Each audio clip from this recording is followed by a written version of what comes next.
Welcome to PSBL Week 12.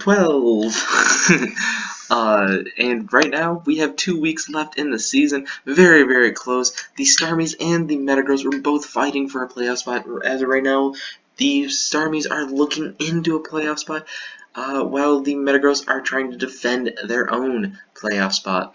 But obviously, unfortunately for Chris, he was not able to pull the trigger, and a very, very disappointing 3 5-0s in a row. 3-5-0 losses in a row. Very unfortunate for Chris to end the season so far, but he just still has one more match to end it on a high note, and he's still technically in playoffs, depending on what the Infernape's battle later on this week does. But anyway, let's go ahead and just start this battle off. This was actually very well drawn out. Chris really had to fight Mike for his 5-0 there. But anyway, Porygon 2 started off the kill with Leavanny dying to a Thunderbolt from Porygon 2. There was rocks, Leavanny was also toxic, and it was just able to whittle it down where a Thunderbolt was able to take out the Porygon 2. Another kill did not happen until about 17 turns later, where Porygon was able to kill an incoming Hippo with Ice Beam. That was it for Porygon's kills. And fun fact, Porygon actually did not take a hit in this battle. Mike played it very well, where it was more of an offensive Porygon too, where obviously he didn't need to take any hits. But anyway, not another hit happened until another 13 turns later, where Coco was able to take out Buzzwole with a Thunderbolt. And luckily for Chris, he actually decided to bring Scarfed Excadrill, which is able to take out Coco with an Earthquake the very next turn. However, that did allow Latias to come in because he knew that it was Choice Scarf and set up right in front of Chris's face and was able to sweep from there. 3 kills in a row. Killed Vaporeon with Dragon Claw, killed Chandelure with Earthquake, and finally killed Excadrill with another Dragon Claw as well, giving Mike his... I don't know if you guys heard that, but I was on voice chat technically, and both of them left. So now I don't have anyone to talk to. Thanks a lot, Mike and Chris. But anyway, we do have a winner for Mike. On to the next battle we go. Alright, we are here for the Dallas Dragons versus the Buffalo Bouffalons, and your Buffalo Bouffalons have won yet another game this season. Three games. Woo! Yeah! Alright, but anyway, this is actually just basically a meme match. This really doesn't really matter. I did face against Hooby. Hooby did take over the team for the Dallas Dragons. Thank you, Hooby, for doing that for me. Yeah, it was a pretty fun matchup. He brought Physical Suicune, and I kind of messed up. I brought Physical Rotom with Choice Band tricked him the Choice Band onto the Suicune, which actually put in a hell of a ton of work. Especially turn 2, he did take out my Rotom with Waterfall. Luckily, I did bring Coil Zyodog, so I was able to set up a couple coils, force him to switch out, was able to eventually take out Hawlucha with Extreme Speed at turn 9, but the very next turn he did bring back out Suicune and was able to take him out with a Avalanche. I was able to bring out my Piloswine, I believe, and Muck also came out. He went for an Explosion, was not able to do over half, actually. He did forget the EVs, which I don't think really matters too much. But anyway, Explosion did kill him at turn 12. Then Klefki did die to Suicune as well with Waterfall. But 3 turns later, Lopunny was able to take out Suicune with Return. 5 turns later, Rhydon was able to take out Piloswine with Aqua Tail. I was pretty surprised about that one, but good prep there. Excuse me, but the very next turn, Mew was able to take out Rhydon with Psychic. 9 turns later, Mew and Bayonet were basically swapping Rests and Psychics, while Mew was going down to Poison. The same turn, Mew was able to take out Bayonet with Psychic. However, Mew did die to Poison from Volcanion, but Volcanion also had to come in on Rocks and Spike damage with a Lopunny with Fake Out, and Fake Out was able to take out the Volcanion at turn 36. A very fun battle with Hooby, and it was actually not the last one that him and I did for PSBL Week 12, as you will see right now, in a second, right now. Alright, so here's the second battle between myself, which I've played for the Spindas, versus the Kansas City Cartanas, which is Hoobie this time. And obviously both these teams are not going to be able to make playoffs, so this is another meme team. Quagsire came for the first time, and great.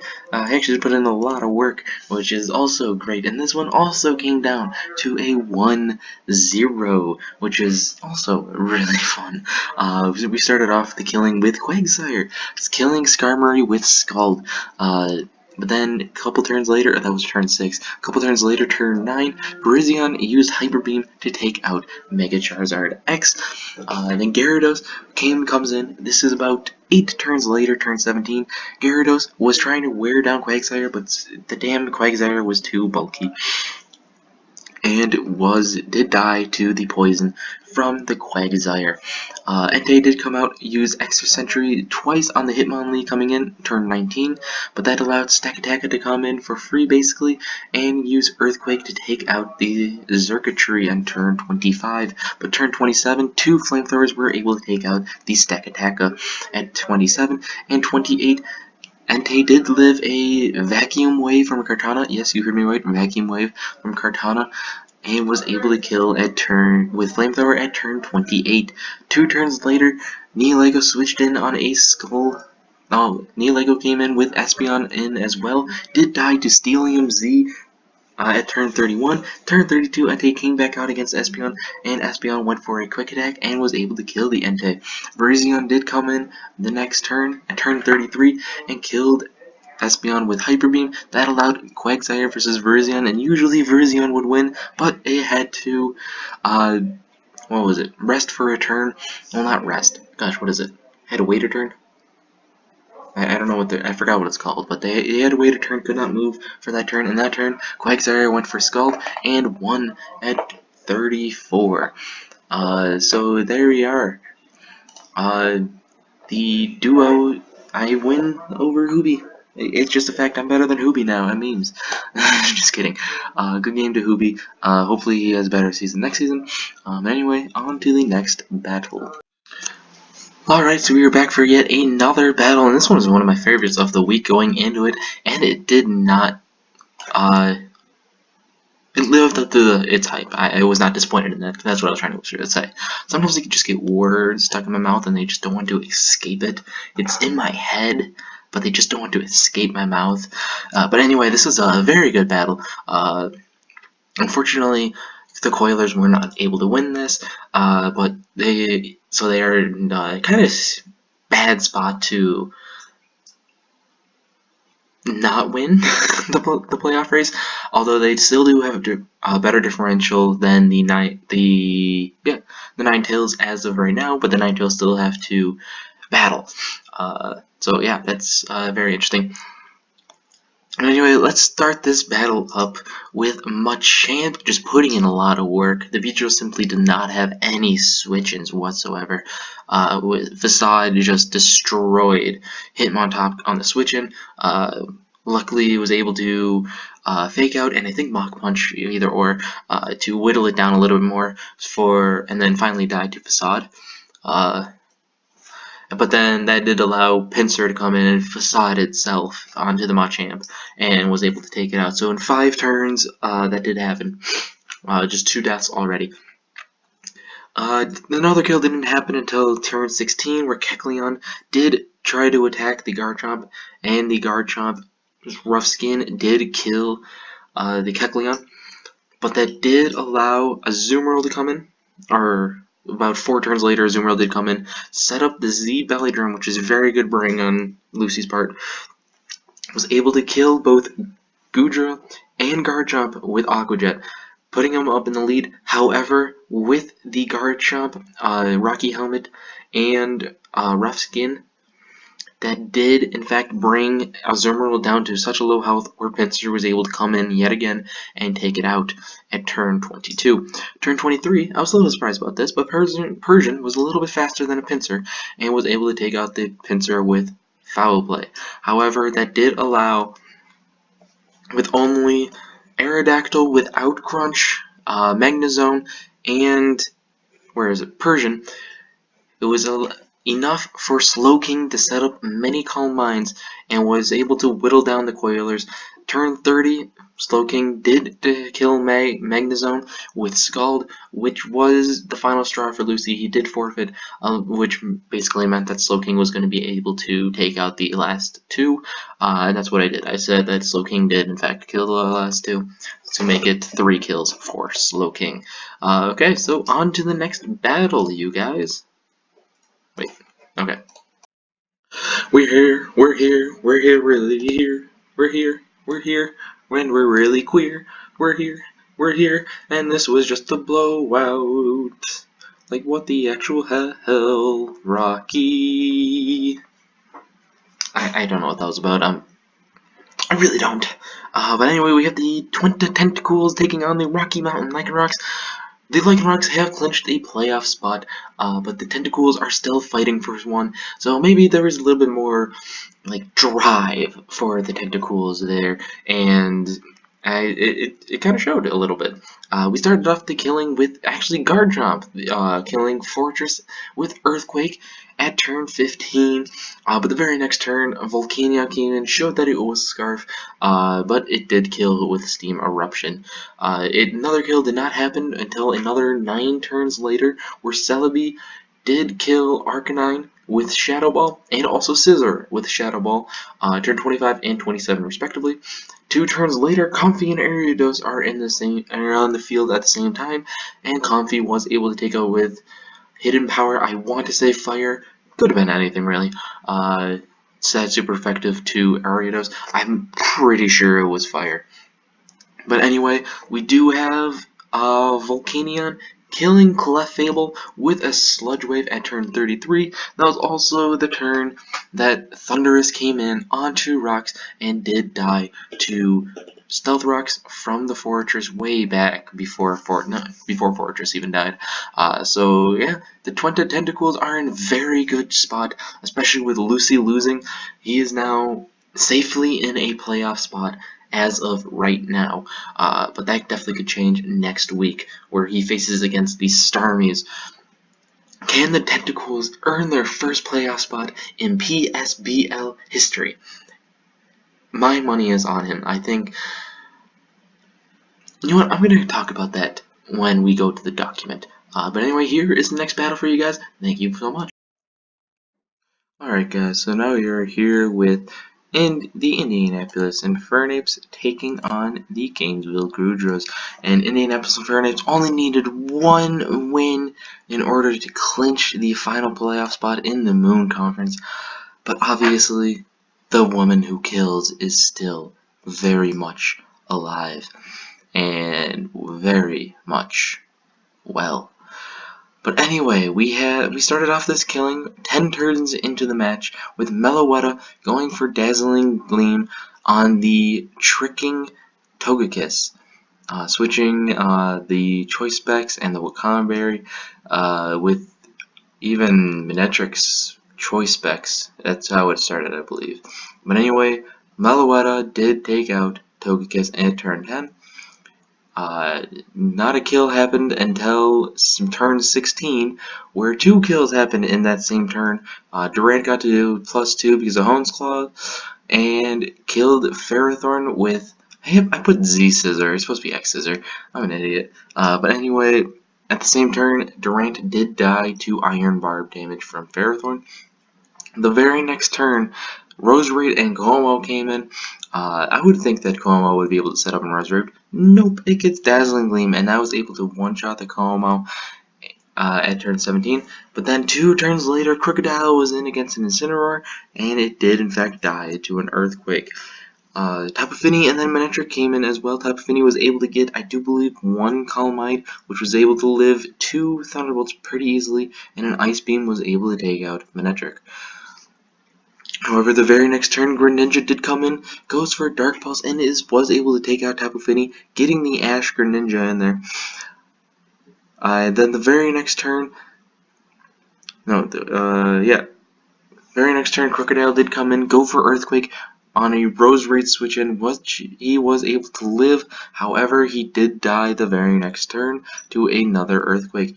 And then back-to-back kills with Greninja taking out Crocodile with a Hydro Pump, but then that allowed Meloetta to come in, live another Hydro Pump, and kill with a Dazzling Gleam. So there you have it. Mandy is now 10-2. She secures the #1 seed in the Sun Conference, but we will talk about that later. On to the next battle. Alright guys, so we're finishing off the Wednesday with the Inglorious Gliscors taking on the Reading Rapidash. It is do or die time for the Reading Rapidash.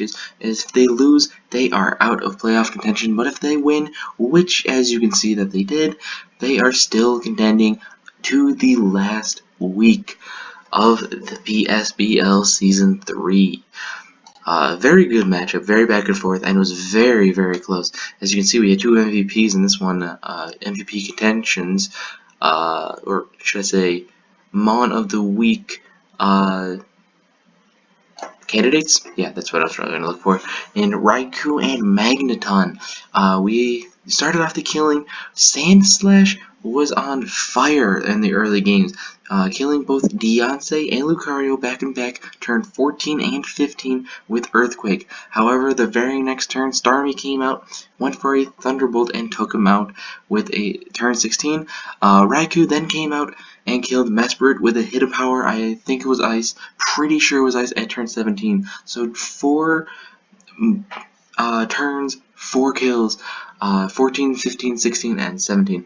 And then just 3 turns later, Magneton was able to take out Snorlax because I do believe it was because of paralysis. I'm not really entirely sure. So that happened. The very next turn, luckily for Magneton's Sturdy, was able to live Inferno Overdrive from Charizard and able to kill it at turn 21. Turn 23, Magnezone was able to take out Sock with another Thunderbolt. So 3 Thunderbolts, 3 kills. Well, there's actually more than just 3 Thunderbolts, but there's plenty of Thunderbolts and 3 kills. So this is when the Rapidashes came back. Turn 24, Hidden Power Ice again from Raikou, taking out the Magneton. Starmie then came out on turn 25, and Starmie died to Hidden Power Ice. Then Gliscor came in, and Gliscor lived the Hidden Power Ice, lived on 1% and was able to kill with Earthquake on Raikou. Milotic was then able to came out and killed the Gliscor with Scald. Giving the Rapidashes their 4th win of the season, facing against the very hard Registeelers next week. Not impossible, but it's going to be very difficult for them. As the Gliscors do face their best friend, the Infernapes, on the next battle. And I will see you guys for the next battle. Thank you. Alright, so here's a battle that I never thought was going to happen. We had the Illinois Illusions and the San Francisco Royals. First time that both these teams are debuting on this lovely little, oh my gosh, thing that I already messed up. But anyway, we were lucky enough to have Mike and Polly take the battle, and boy was it a very good battle. There wasn't a kill until turn 27, and that's exactly where we're going to start it off. Turn 27, Umbreon. Yeah, Umbreon got the first kill of this match. Killed Alakazam with Foul Play. 3 turns later, we had Keldeo taking out Bulu with a Scald. I do believe Bulu switched in on a Scald, and then Keldeo was faster and died to another Scald. So that's how it happened. But then the very next turn, Gengar did take out Keldeo at turn 31. Golisopod took out Umbreon at turn 34. Salazzle at turn 38 took out Aggron with Inferno Overdrive. And then Zoroark took out Steelix with Dark Pulse on turn 40. But then 41, Golisopod did in fact die to rocks that were set up by Mega Steelix earlier on in the battle. Florges and Gengar were in, and Florges actually took out Gengar with a Moonblast. Turn 42. So then Salazzle took out Florges with a Sludge Wave. 43.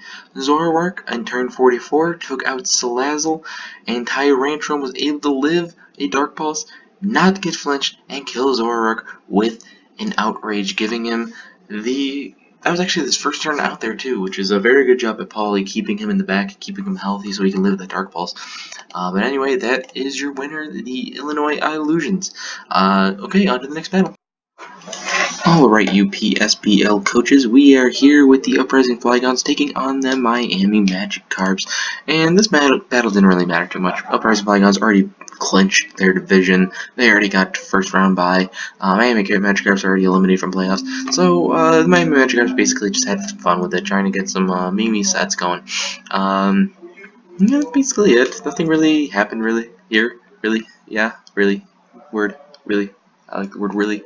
Tauros defeated Decidui with Rock Slide on turn 5. 2 turns later, Xavier Electivire did take out Noivern with Ice Punch. Nothing happened until about turn 15, where a whole bunch of shit happened right in a row. Electivire did take out Zebstrika and Thunderous with EQ and Ice Punch respectively, 15 and 16. Victini took down Electivire then with V-Create turn 17. Scolipede then was able to take out the remaining 2 Pokemon with EQ on Victini and Poison Jab on Sceptile, turns 18 and 19. Yeah, that's already it right there. Nothing else to go over. Just good luck on the next matches, guys. And alright, so now we're into the second to last battle, and we have the Anaheim Arcanines taking on the Pittsburgh Steelers. Now, before I get into this matchup, I would like to say congratulations to Jake, as he is about to graduate within the next couple of weeks, but unfortunately he did have to drop because of that reason. He has been a little bit too busy with school, and that is understandable. School always comes first, and I'm always going to say that. So congratulations to him. But that does mean that he is disqualified from playoffs, which also means that out of the 7 remaining teams, 6 of them are going to playoffs. I guess it pays to just wait till the end of the season, if I do say so myself. But anyways, that does mean that the Pittsburgh Steelers have to win in order to make playoffs. Since basically every other team that is 7-4 last week has already lost, a win almost guarantees that you're in, but unfortunately, was not able to do it. Unfortunately. And it was a pretty close battle up to a point, and that point was about turn 14. And I'll tell you why. But first we'll go to turn 6, where Torkoal was able to whittle down Miltank, thank you to an assist by Jolteon. I do have to say, you can see that Jolteon didn't really get to do anything, but it was more of a support Jolteon with Light Screen, Volt Switch, Toxic, and... Light Screen, Volt Switch, Light Screen, Toxic, Wish, that's what I was trying to go for. But anyway, that is what happened. So Miltank did go down. However, the very next turn, Mamoswine was able to take out Torkoal with Earthquake. And then just 4 turns later, Jolteon was in against Dhelmise, and Dhelmise destroyed Jolteon with Power Whip. However, that did allow the Mega Houndoom to come out. With a Light Screen, nonetheless, goes for a Flame Charge the first turn as Slowbro did come in. Goes for a Dark Pulse, and flinched the Slowbro. Now this is not even the worst part. Turn 14 is when Slowbro died to a second Dark Pulse. The very next turn, Tornadus came in. Okay, very powerful hitter. Go for a Flamethrower, was not able to knock it out, but missed the Hurricane, which means that this second Flamethrower was able to take out the Tornadus. The very next turn, Mega Altaria came out. We should be able to live anything, right? Sludge Bomb, okay, maybe can be able to live that. Critical hit. Died. It's in turn 17. The very next turn, we have Mamoswine and Dhelmise taking on basically 4 Mons. And Mamoswine died to a Flamethrower. Dhelmise was actually able to live a Flamethrower, but then died. The second one was not able to kill with Earthquake. So there we have it, a 4-0, which is very unfortunate, but still not in last place, as you will see in the next battle right now. Alright, so we are here for the last battle of the week, and for the first time since I did this kind of format, kind of. We have a full house. All 11 battles have occurred, and man, oh man, I am pretty excited. I don't know about you guys, but I'm decently excited. This time we have the Holland Heracross taking on the Quebec Ninetales. And boy, did these two guys have one hell of a turnaround season, both of them. Holland Heracross started off 0-2 and came back, and now they are 7-5. The Quebec Ninetales had so many in a row. How many did they have? I want to say 5 in a row, and now they're also 7-5 and losing the last 2 out of the 3. Actually, I think 3 out of the 4, I think it was. Their only win was a forfeit win. Not a very good sight to see. They are last place in the playoff race. The Holland Heracross has secured their spot in the playoffs over in the Moon Division, Moon Conference, excuse me. So, anyway, we started off the killing with Mega Manectric taking out Slurpuff with Volt Switch, and you would think that Sticky Webs would make it would matter down the road, but against this team, not really. The only difference it would have made would be Manaphy, Manectric, and Heat Train. Which Heat Train I think was more of a bulkier set. Manaphy I think I don't think really needed the speed, so it really only mattered against Manectric. But anyway, about 7 turns later, Heat Train did come out, did take out Cofagrigus with a Level Plume, but not without taking significant damage. Diggersby the very next turn, or 2 turns, excuse me, EQ was able to take out the Heat Train, but that did allow Metagross to come in and take out Diggersby with, I was going to say Baton Pass, because I put down BP, so I think that's Baton Pass, but no, that's Bullet Punch. 2 turns later, Metagross was able to live a Hyper Voice from a X-Cloud and take it out with Bullet Punch again, 14. That did mean that Infernape and Lycanroc were there against basically a Manaphy.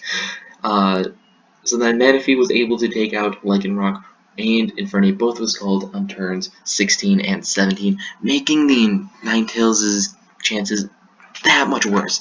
Not looking good for him at all. But we'll see. There's still another week left, and the race is just so tight. Okay, so on to the top plays of the week. And thank you all for watching this. Alright guys, so we are just finished with week 12, and it was a pretty successful week picking. Don't know where that successful week went. I'm gonna find it out.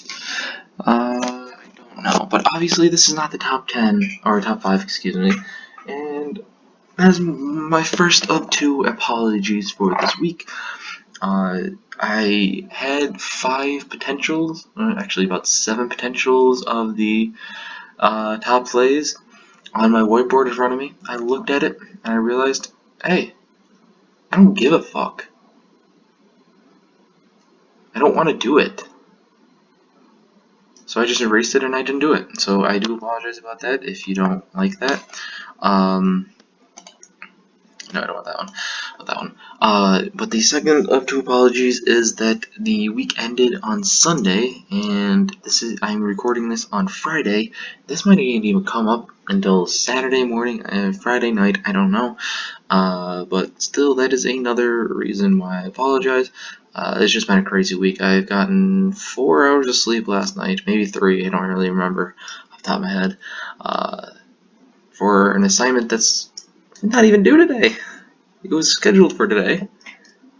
And then when I got to class, it's due Monday.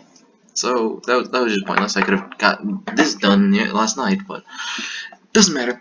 It's neither here nor there. Unfortunately, we did also lose Jake the Cows. Good Jake. He graduating, so congratulations to him. Yet again, I probably already said that during his battle. Well, not his battle, but you guys know what I mean.